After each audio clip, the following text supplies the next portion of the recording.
What's up, AGDQ 2025? My name is Adef. What an amazing run of Spyro. Can we get another round of applause, please, for our wonderful runners? Truly a stupendous marathon thus far. We have raised $378,000, and it is Tuesday. It is Tuesday. Keep those donations coming. It is for a great cause. But right now, I am joined by a longtime friend and a seasoned veteran of the speedrunning community, Anthony Caliber. Anthony, how are you, man? I'm good, man. How are you? I'm excited to talk about The Last of Us. Me too. So for those of you who don't know, Anthony is, I would say, probably the most veteran speedrunner of The Last of Us. Would you agree with that? I mean, you don't want to toot your own horn, but...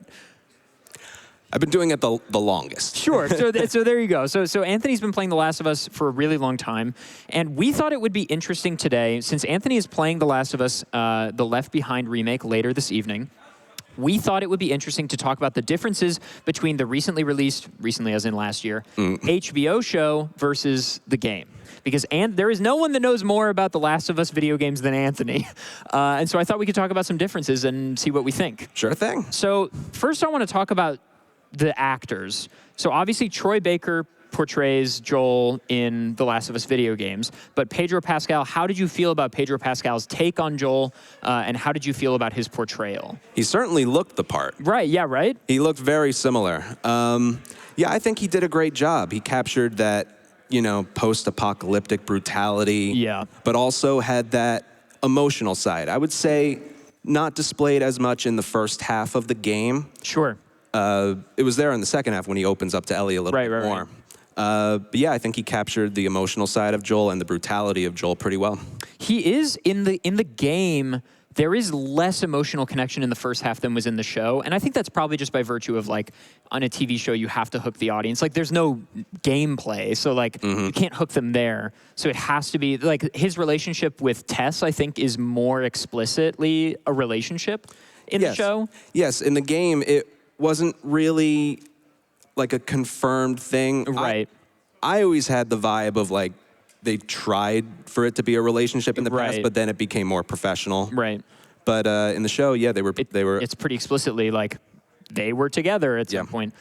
Which makes the loss a lot harder. Yes, exactly. And Tess's death scene is also basically shown on camera, whereas in the game, it's sort of just implied that it happens. Yeah. Bella Ramsey as Ellie, I thought was phenomenal. Obviously, Ashley Johnson can't play a child on camera. No.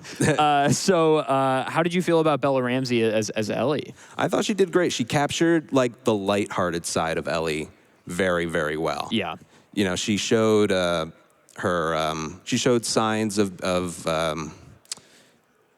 being a killer, but also the lightheartedness showed through really, really well. I thought she did that perfectly. She was fantastic. One thing I do want to talk about is the things they added in the show that aren't in the games and what you think about that. So, like, the first big one for me, my favorite episode of the season was the Bill episode. Yeah, that one's definitely different. It's very different from the game. Obviously, in the game, we get sort of crumbs about Bill's past relationship and his history. But in the show, it's on display. Did you enjoy that episode? Do you feel like it added to the lore of the game for you, or maybe not? I think it did. The game, by the end of it, you see that they were a romantic couple. Right.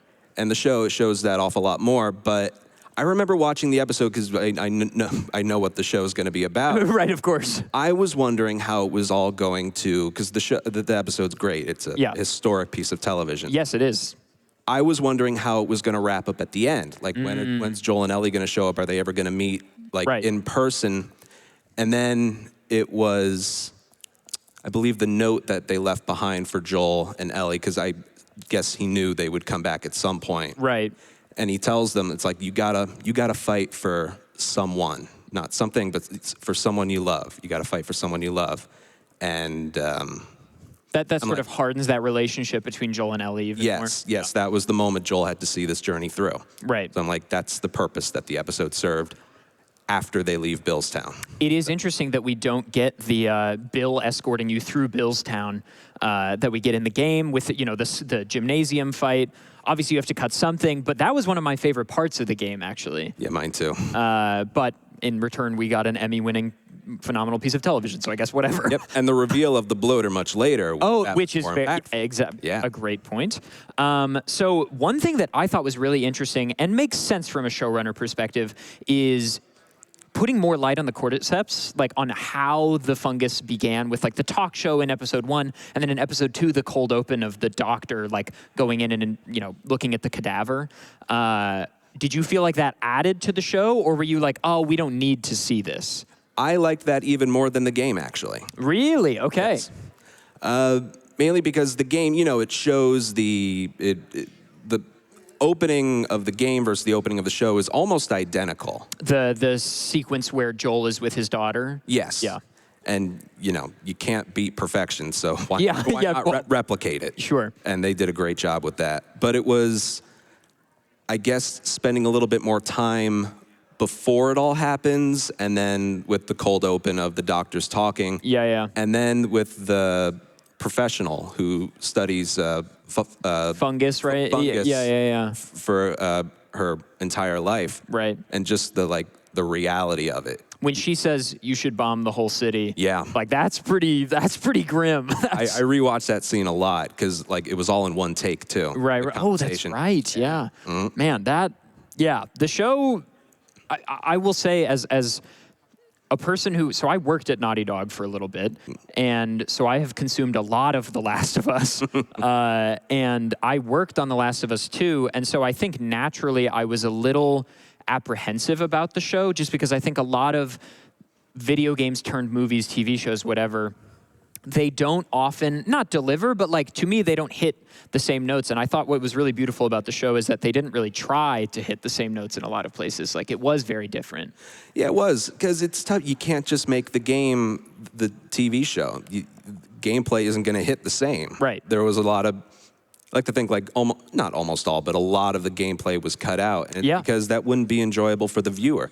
You still had tense moments, one gameplay sequence that was similar was when they had to cut through the museum to get I was just about to say, the museum to me was I felt like I was watching a Let's Play of the game for a moment. And I think that was very intentional. They pull out, you're hiding behind glass shelves, throwing bottles. That to me was very, it's the game. Mm-hmm. Yeah, absolutely. And that was one place they could get away with that. Yeah, 100%. So I guess really quickly then here at the end, I want to talk about Left Behind, because that's what you're playing this evening, which is, for those of you who don't know, Last of Us 1 had a DLC.